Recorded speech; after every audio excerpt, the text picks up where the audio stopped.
Gentlemen, boys and girls, here's our little Hemi that we've got on eBay. It is a 1970 Challenger RT, and it must be true because there it is right on the side of the car.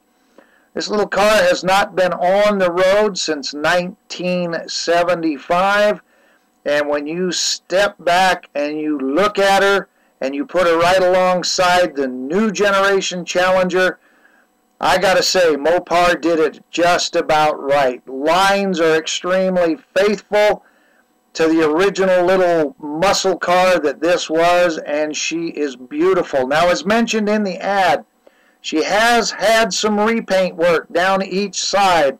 Original owner has passed away. Can't tell you why. When you look in the trunk, you'll see that we've got original undercoat. The only telltale may be that we had some side scrapes. You touch the throttle on this little girl and she wants to go sideways right now. It does have a positive traction rear end, and with all that torque and the weight up front, there's not a whole lot holding the back end down. Both sides have been painted. The tattletale on the passenger's door, there's a scratch right up by the door handle that does reveal what is either filler primer or a very, very skim coat of body filler used to maybe cover some sanding marks. As I said, original owner has passed away. We don't have that information, and the second owner has passed away, so we don't know what he was told. Lines are straight, as you can see. Embleming, grill work, everything is good. There are some wear and tear dings, supermarket dings if you will. Down the sides there is a pimple. I tried to get some light reflection off of it, couldn't quite in the hood, where I think when they put the engine back in it, after they put the factory short block in it, they closed the hood on one of the carburetor bolts. It's what it looks like to me, but you can't really see it on the inside. You'll notice the aircraft landing lights in the high beams. Not quite sure why of that either, but different strokes for different folks. Let's take a look inside. You will see that it is beautiful. If you'll catch down in the lower left frame, the carpet has a little bit of a threadbare. That's where the left foot was firmly planted when you planted the right foot.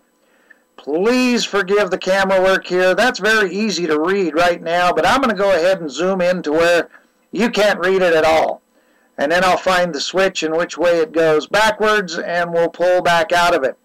All of the gauging does work, save the tack. It is not connected to the engine any longer because it does have a dual point Maori ignition, and I don't think the original tack understood it. There is a console-mounted sun tack at this particular point that does monitor the engine.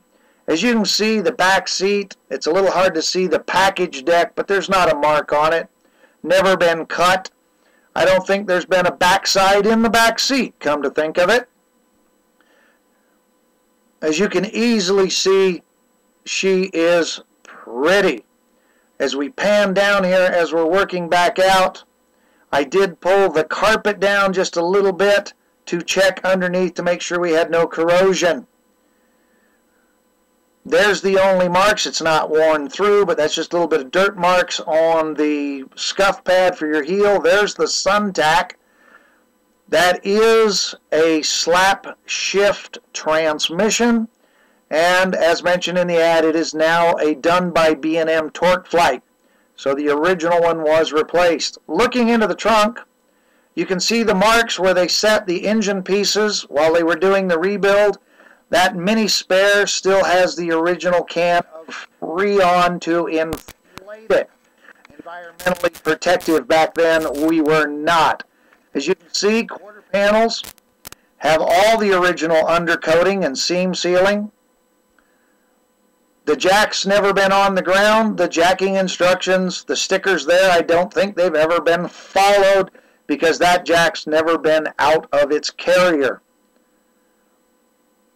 And there's the tire iron. Like I said, the back houndstoothing shows a little wear on the original mat from having the engine parts set in the back of it, as every mechanic, myself included, has done on a project. Back in 1971, when it was done, however, they didn't think to put carpet down. Got to remember, 1971, this was just a car. Had they only been able to look down the future ways, they'd have never done that. We've got the original antenna to the stunning, and I do mean stunning, AM radio as it is equipped. The first tattletale that we don't have the original engine, of course, being a crate motor, it's blue. They did use the original timing cover and water pump. The orange still shows through. There's that Maori, and there's the Sun Drive. Notice that little manifold flaw. They actually tried to pull that big heavy thing out using only one bolt. Not too bright there. All right, I'm going to take and shut up because here's the moment we've all been waiting for. Hemis, as you know, even with this bad mic, they still have a distinctive sound. And we're going to let this little girl sing a couple of notes to us. It does have a cam, so we are going to be listening to some noise.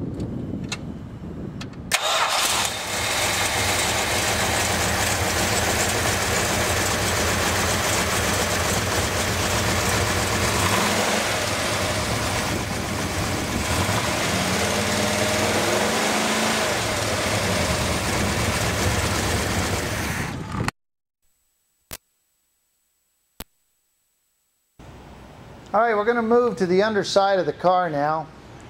We're going to start at the back, down low.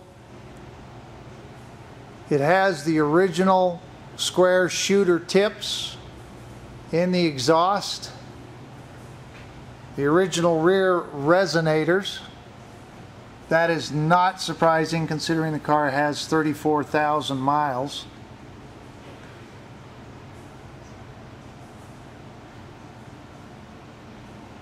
Springs completely unbroken, and as I've mentioned before, this car has sat in a garage covered since 1975, so things are a little musty, a little dusty. The undercoating is almost completely intact. The car does have headers, and they are not dealer installed factory headers. They are aftermarket headers, and the transmission came from B&M. One of the reasons that it is no longer a matching number, but in 1970 when this was put in, this was just a car. They didn't think about down the road. When they put the short block in, they also put in an extended depth pan. That's approximately 2.5 inches of added depth in the pan. When I got this engine running, it took 9.5 gallons of oil to bring the oil up above the cam galley and fill the cam alley so that I could roll the motor over by hand with the camshaft and lifters submerged in oil. It does have power steering, the only option on the car, and there's no leakage from that. The radiator was surprisingly in good shape when I took it out to check and flush and clean it. The cross members are undamaged. Up underneath the fender wells, everything there is just as it came from the factory. Lower valance pan. There is one dent in the lower valance pan, and I'm showing that to you now with an associated scrape. And I'm not quite sure what caused it, but if you look at the bumper, there's a couple of little dings that kind of correspond this. Perhaps caught something in the garage. I'm only speculating there.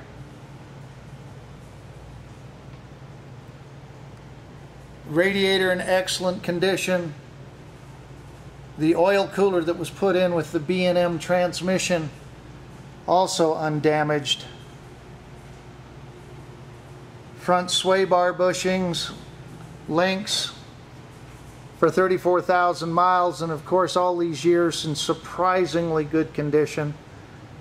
This little girl does not have power brakes. It's stopping on drum brakes, and they do work, and it does stop well. The original undercoating inside the fenders is all there.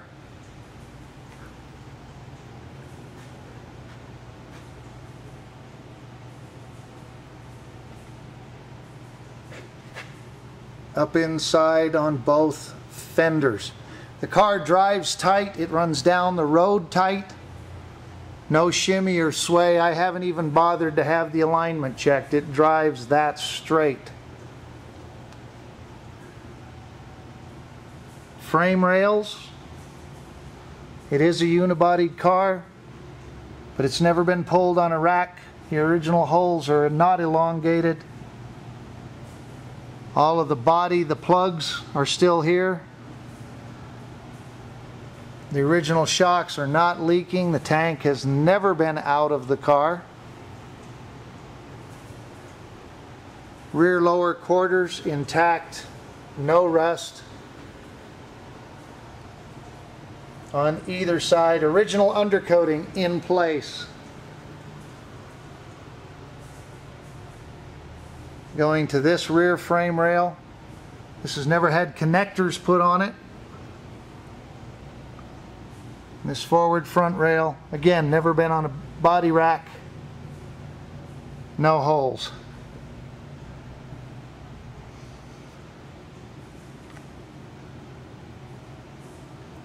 It has massive oil return lines. Those were factory, but these have also been upgraded with Aeroquip into the oil filter system.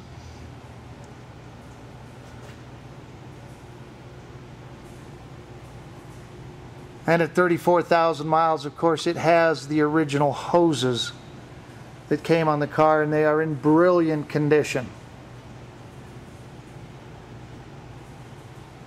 Even the little kicker strap is not dented on the bottom of this car.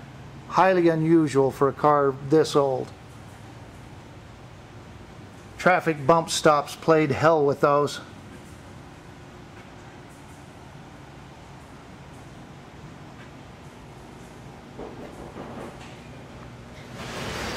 All right, we're going to call that the underside.